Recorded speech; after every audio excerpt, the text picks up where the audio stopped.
Melanoma Matters is an educational resource. The content represents our opinions and does not constitute medical advice. If you're a patient with questions specific to your situation, please consult your medical practitioner. Hi there, welcome to Melanoma Matters. I'm Sapna Patel. And I'm James Larkin. Hi. Hi, James. We're continuing our adjuvant theme here, and we're going to talk about one of our negative studies. This is CheckMate 915. This was an important large study in our field. Before we get there, let's just do a few quick fire questions. Maybe we start with, tell me about how many brothers and sisters you have. 3 brothers.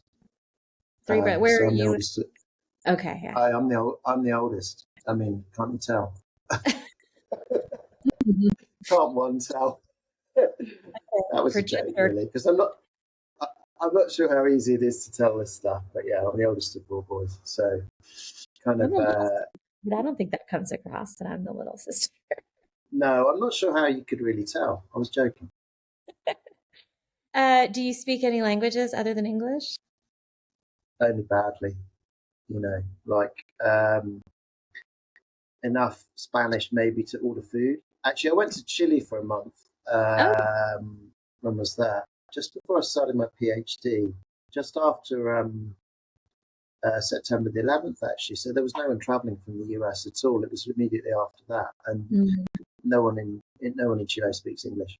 So to do anything, you have to be able to communicate a little bit in Spanish. And at school, I did French and German, which is a fairly standard thing, but that's a long time ago.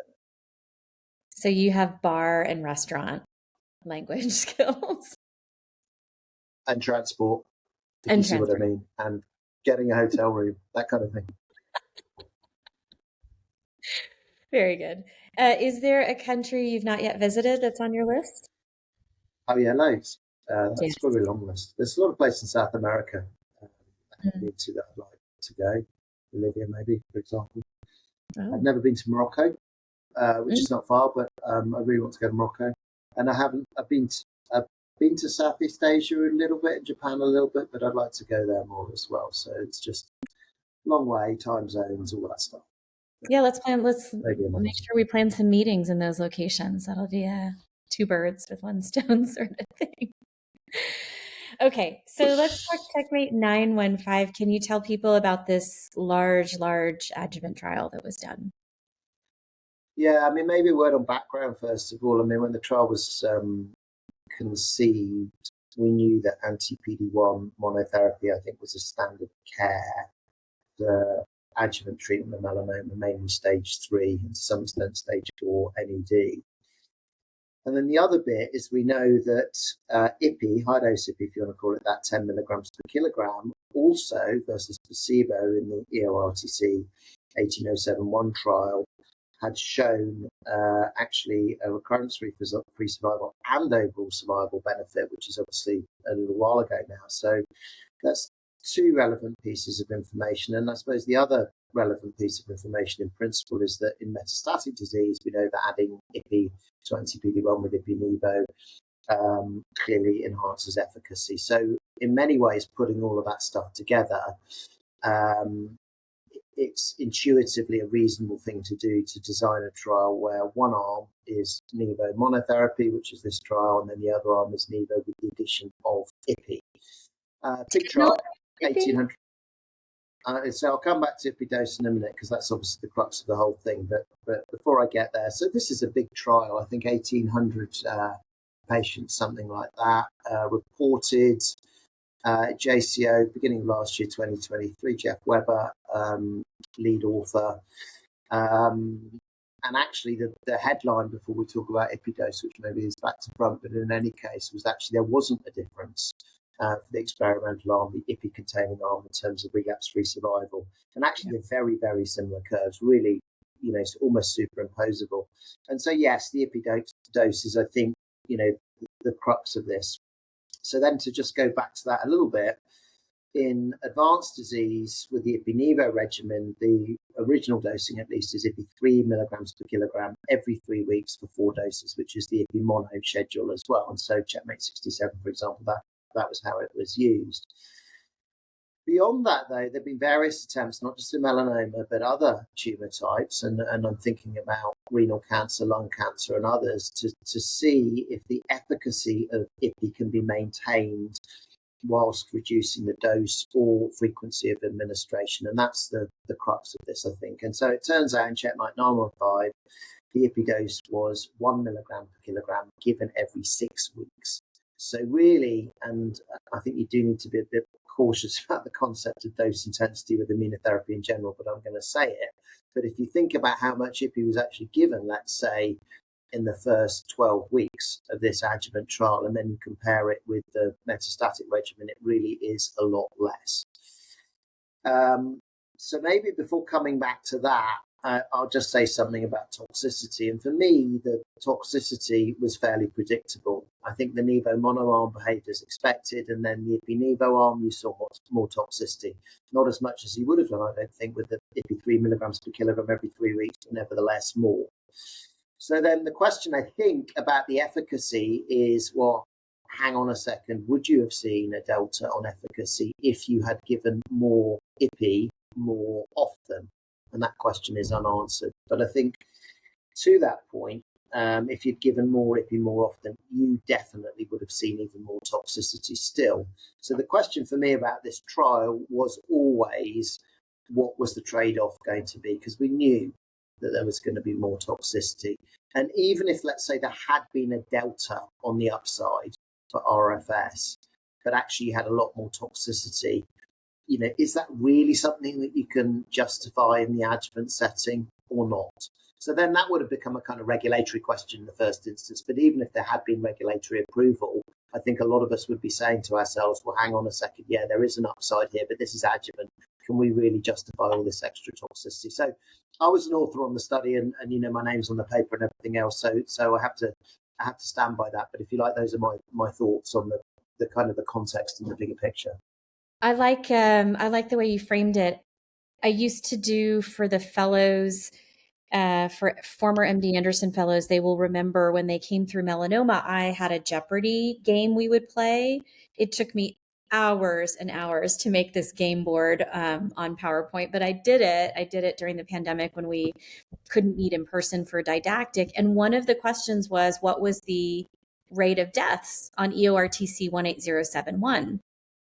And I'll correct in the fact check if this is wrong, but it's something on the order of 1%, 1 or 2%, which is obviously low. But we have to remember that's in the adjuvant setting when these patients are not dying of their cancer. So when we do something that actually does have a fatal toxicity, it has to catch all of us. It would catch a regulatory agency. It would catch all of us. We would be the ones who would have to stand behind that treatment. And so your point is very well taken with Ipi. We know more is more. We know more dose means more effectiveness in metastatic disease, efficacy, but we also know it comes at a price of toxicity. And how do we make that trade-off in the adjuvant setting? I think we have to carefully ask. Now, CheckMate 227 is the lung cancer study that preceded CheckMate 915, and it came with this 1 milligram of Ipi continuously every 6-week dosing. So just to put a little bit of maths to this question of dosing, if you use the CheckMate 067 or the metastatic dosing, that's 3 milligrams per kilogram every 3 weeks for 4 doses. So in the first 12 weeks, you're getting 12 milligrams. If you look at the CheckMate 915 dosing, you're getting 2 milligrams in those first 12 weeks because you're getting 1 milligram every 6 weeks. And then if you look at that 1 year of treatment, let's say you did a year of the way Ipilimumab was essentially approved in as a standalone treatment in melanoma, not when it was with Nivolumab in 067, but as a standalone treatment, it was 3 milligrams every 3 weeks for 4 doses, and then as a maintenance every 12 weeks. So in that first year, arguably, if you got 3 maintenance doses, if the trial had been designed like that, EORTC 18071 was designed with maintenance beyond a year, actually. But let's just look at that first year. You're getting something like 21 milligrams of Ipi, those 12 induction doses and 9 milligrams of maintenance, if you took 100% of that treatment. And we know many people fall off after induction. But just in those first 12 weeks alone, you're getting markedly less Ipilimumab. Now, the argument is you're going to get more long term because you're not going to have to drop off for toxicity. So how much IPI do you get in a year of adjuvant in the 915 schedule? Well, if you take 8 or 9 doses at 6-week intervals, you're getting 8 or 9 milligrams. You're still getting less than that induction regimen. So there could be something to just the numeric quantity of IPI that was received. Also just the density under which it was received. Did you get it all kind of immediately while those T cells are trying to be activated and getting shut down by CTLA4, or do you spread it out? And does that work when you don't have metastatic disease, when you're actually in the adjuvant setting and, the biology could be different?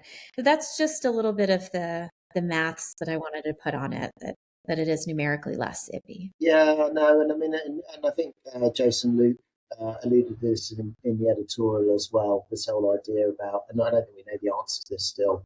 When do we really need the IPI? And it's kind of interesting. The drug's been around and approved for a long time now, but there's still all these questions that are outstanding. And then, so then the fact check just quickly. I'm pretty sure in the EORTC study, so high dose IPI, it was 1% basically. Treatment-related mortality. And then in CheckMate 915, in the IPI arm, I think 0.4% of patients died in the IPI arm and 0 in the Nivolumab arm.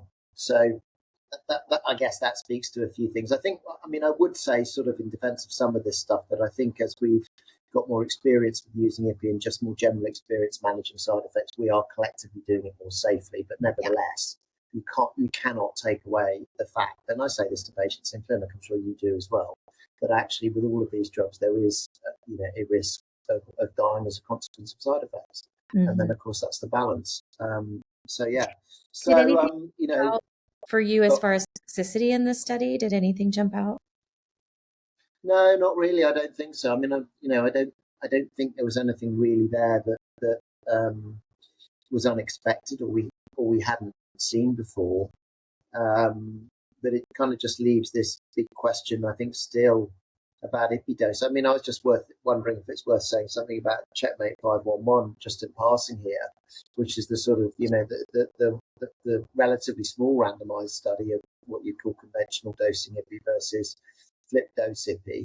And I think one of my problems with that study is it's a small trial. It doesn't really have the maturity of follow-up that we have for CheckMate 67, and this whole issue of metastatic disease you mentioned already, that we know that IPI dose does matter. And it might be that actually it's the longer landmark endpoints that we really need to be worrying about here.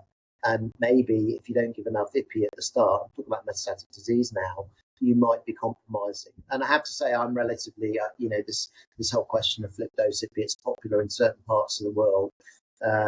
It's not something we do at all. And to be honest, we couldn't really if we wanted to anyway, because we've got sort of tight reimbursement rules. I thought it might be. Yeah. To be made about 511, I think the real point is that obviously that was a study designed and powered around toxicity.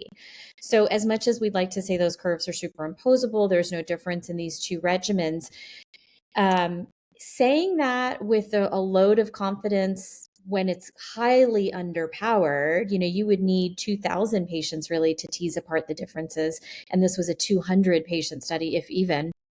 I think that is a study that clearly shows there's a toxicity difference, and you can use it to reassure yourself that there's no efficacy difference, so you're not compromising efficacy. But that would really be kind of a bastardization of the way the trial was sort of designed to be interpreted. And we have reimbursement issues. We also have scenarios where we would never want to use that inverted dosing, perhaps the brain mets and, rare melanoma subsets. So I agree with you. It's with a bit of caution that we talk about the 511 trial. It's a relevant conversation, but it's I don't know that it answers any real questions about efficacy for me.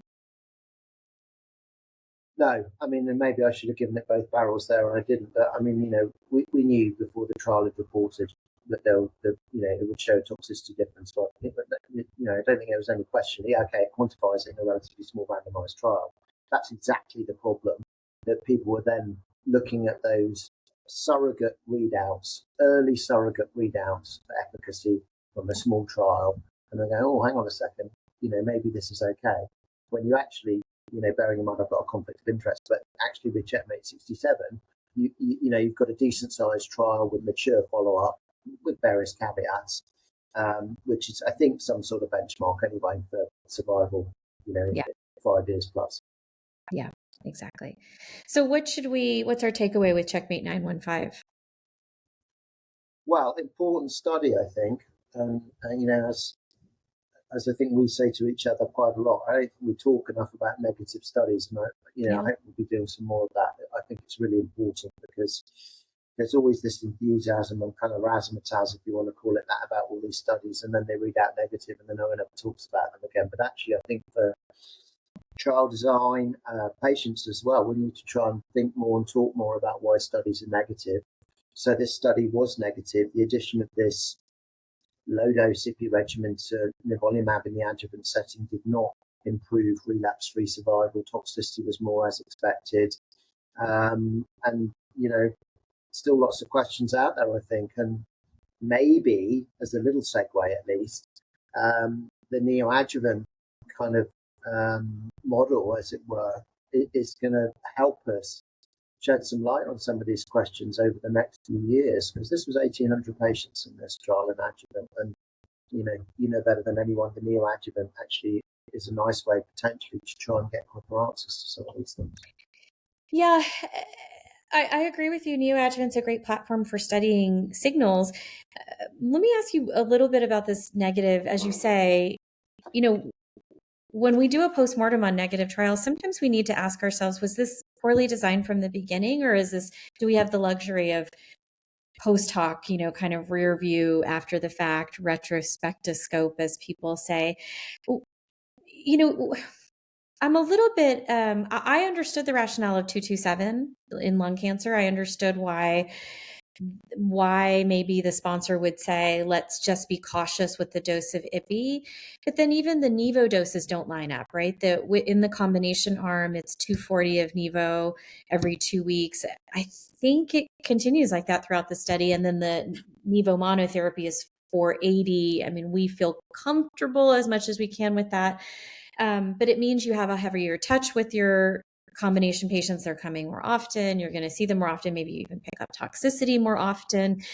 Were you troubled by the design of this, or did I hear you sort of allude to you've got to be cautious in the adjuvant setting when using a drug like Ipi, because there's, but now we're talking about a trial that had 1 milligram. We have an approval for 10 milligrams it's like we didn't split the difference there very well in the dose of Ipi. No, I mean, I'm not so worried, if you like, about potential differences in the scheduling and the dosing of the anti-PD-1, because I think the dosing's probably topped out there. And then in terms of ascertainment, seeing patients more often, I'm kind of not really too worried about that either. I suppose my biggest misgiving would be the fact, I think that, honestly, this is quite a pragmatic trial for the reasons that you just said. We know that Ipi10, quote unquote, works in the adjuvant setting. We know that Ipi3, quote unquote, works in the metastatic setting. And then we're really dropping the dose down and hoping it's going to work in the adjuvant setting. But some of the pragmatism might come back to what I was saying before, because I think if we tried to give higher doses of Ipi, it's really difficult to see how, had there been a smallish delta, it would actually, take hold, because the toxicity, I think, is relatively likely to have made it, not worthwhile to use it in the adjuvant setting, given that anti-PD-1 mono is generally pretty well tolerated. Yeah, I'm with you. I think there's a lot of people who will complain about the study and the way the doses were kind of applied, but at the end of the day, that's what it comes down to. It would have been really hard to design the study with the 3 milligram and then accept the trade-off in toxicity, and you couldn't have done it with 10. So I can understand the deduction of how they got to this dose, and I think it's very reasonable. So in all facts, I mean, there was nothing wrong with the study design, as evidenced by how quickly it had enrolled, and then we see the data, and the data is real. So now we know. Good. Well, thanks for that, James. We talked about our first negative adjuvant trial, and maybe our first negative trial altogether so far on this podcast. Maybe more to come, because we like this topic of negative trials. Yeah, Great, thank you.